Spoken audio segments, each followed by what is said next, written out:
বিসমিল্লাহির রহমানির রহিম। আসসালামু আলাইকুম। আজকে কথা বলার বিষয় হচ্ছে অ্যান্টিবায়োটিকের সাইড ইফেক্ট। আমরা জানি ব্যাকটেরিয়া একটি এককোষী প্রাণী। উপকারী ব্যাকটেরিয়াও রয়েছে এবং ক্ষতিকর ব্যাকটেরিয়াও রয়েছে।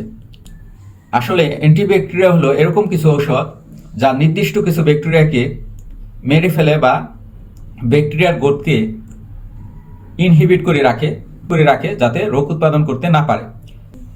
অ্যান্টিব্যাকটেরিয়াল সাইড ইফেক্টগুলো হলো যেমন ডায়রিয়া।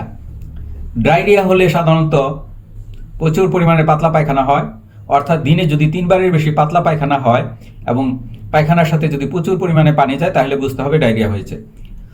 তারপর আরেকটি সাইড এফেক্ট হলো বমি। বদহজম হয়ে বা যে কোনো কারণে বমি হতে পারে, এটা একটা অ্যান্টিব্যাকটেরিয়াল সাইড ইফেক্ট। তারপর রয়েছে স্কিনের রাশ।